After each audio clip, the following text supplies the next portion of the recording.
সে তো হচ্ছে তহিদ আফ্রিদির মানে 5-6টা গোলাম ছিল, আমি এটাই জানি। কারণ তহিদ আফ্রিদির মানে জুতা পর্যন্ত ও নিয়ে পড়ছে, পোশাক এসে যা কিছু হচ্ছে সে পড়ছে। তহিদ আফ্রিদি ওরে খাবার দিলে ও খেতে পারছে, না দিলে খেতে পারতো না।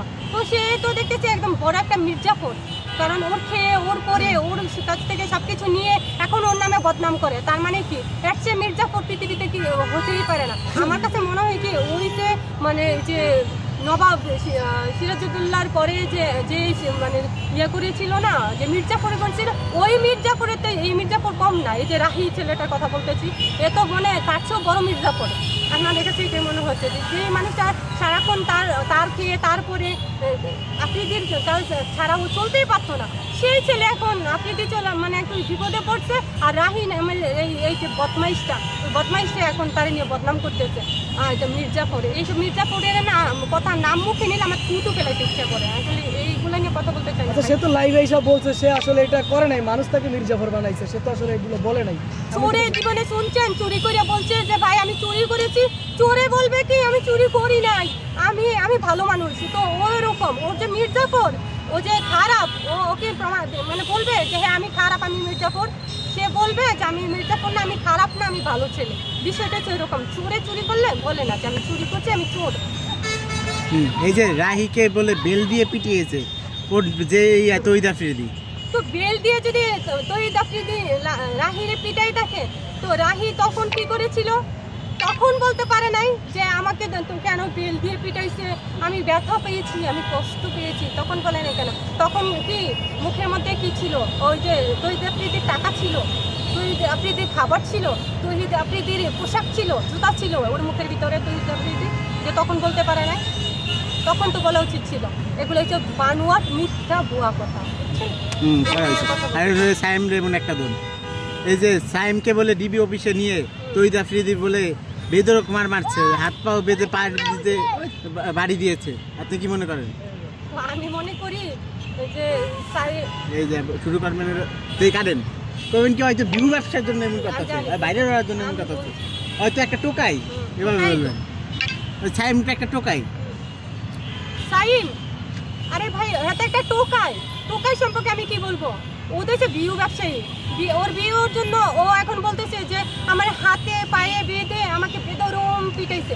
তোরে যদি হাতে পায়ে বেঁধে বেদরম পিটায় তার মনে কি এটা কম হয়ে গেছে ভাই? আর চেয়ে বেশি কিছু দেওয়ার দরকার ছিল, যেটা তুই জীবনে তাহলে মানে মুখ দিয়ে কথাই না বলতে পারিস, পা দিয়ে হাঁটতে না পারিস, কিন্তু তোরে তো তেমন কিছুই করে নাই।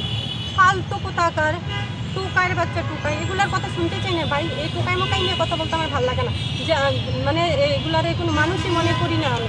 আসলে এই ধরনের মির্জাফরের উদ্দেশ্যে আপনার কি বার্তা থাকবে? যে আমার হ্যাঁ মির্জাফরদের উদ্দেশ্যে আমার বার্তা একটাই থাকবে, মির্জাফরেরা যতই মির্জাফরি করুক না কেন, দিন শেষে কিন্তু তার নাম হয় মির্জাফর। আর মির্জাফর মানে কি জানেন? মানুষ থুতু ফেলে, ওই নামটা মুখে নিলেই যে মানুষ থুতু ফেলে। তো মির্জাফরদেরকে বলবো যে মির্জাফরি করে না ভালো থাকা যায় না, সমাজে চলা যায় না। হয়তো বা মনের দিক দিয়ে একটু ভালো আছিস, যেই মির্জাফরগুলো আমি বলতে চাই যে মানে যুগে যুগে চলে আসছে, সেই মির্জাফরের নাম চলে যায় মানুষে পায়খানা করতে, মানে ওইটা ঠিক তাকায়, তবে মির্জাফরের নাম মুখে নেয় না। এই হলো মির্জাফরের মানে পরিচয়, বা মির্জাফরদেরকে মানুষ এইভাবেই দেখে। আমি এই যে তহিদ আফ্রিদির বউ প্রেগনেন্ট, আবার তহিদ আফ্রিদি ক্যান্সারে আক্রান্ত, তবুও তাকে রিমান্ডে দেওয়া হলো, আপনি এই বিষয়টা কিভাবে দেখছেন?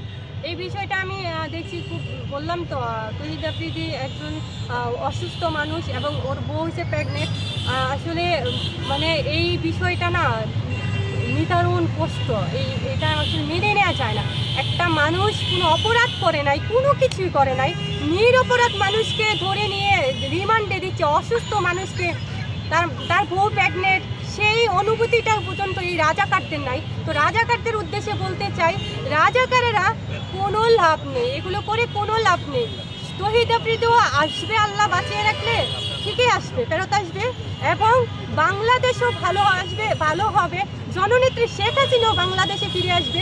মাঝখান থেকে কি করেছিস তোরা চেষ্টা করেছিস বাংলাদেশকে তার বানানোর জন্য, বাংলাদেশকে পাকিস্তান বানানোর জন্য, কিন্তু এগুলো করে কোনো লাভ নাই। এটা হচ্ছে বঙ্গবন্ধুর এক ডাকে বাংলাদেশ স্বাধীন হয়েছিল, বঙ্গবন্ধুর বাংলাদেশ, এটা কোনো রাজাকারের বাংলাদেশ না, এবং হতে পারে না, হতে আমরা দিব না। এটাই আমি বলতে চাই। এই যে একটা জিনিস দেখলেন, 1 বছর পর তহিদ আফ্রিদিকে মার্ডার মামলায় গ্রেফতার করা হলো। এর আগেও তো তিনি ছিল, তাকে কেন গ্রেফতার করা হলো না? একদল চাপ দিয়ে তাকে গ্রেফতার করা হলো। আপনি এই বিষয়টা কিভাবে দেখছেন? মানে 1 বছর পরে এসে যে তহিদ আফ্রিদিকে গ্রেফতার করেছে, এটা হচ্ছে ওরা যেমন পরিকল্পনা করে সব কিছু করে, এটা একটা পরিকল্পনার একটা পার্ট। যে দেখেন যে আমরা যে রাজাকার, আমরা যে স্বৈরাচার, আমরা যে খুনি, আমরা যে লুটপাট করবো, তহিদ আফ্রিদির বাবার অনেক টাকা, সে টাকাগুলো এখন লুটপাট করার জন্য। নয়তো এখানে এখন 1 বছর পরে এসে ওকে বা ওর বাবা তোর ফ্যামিলিকে এরকম হয়রানি করা, এটা আমি মনে করি এটা পরিকল্পিত, এটা চক্রান্ত, এটা ষড়যন্ত্র। যেমন জননেত্রী শেখ হাসিনাকে চক্রান্ত ষড়যন্ত্র করে দেশ থেকে যেতে বাধ্য করেছে, সেই রকম তহিদ আফ্রিদির বিষয়টা। ঠিক আছে, শেষ করুন।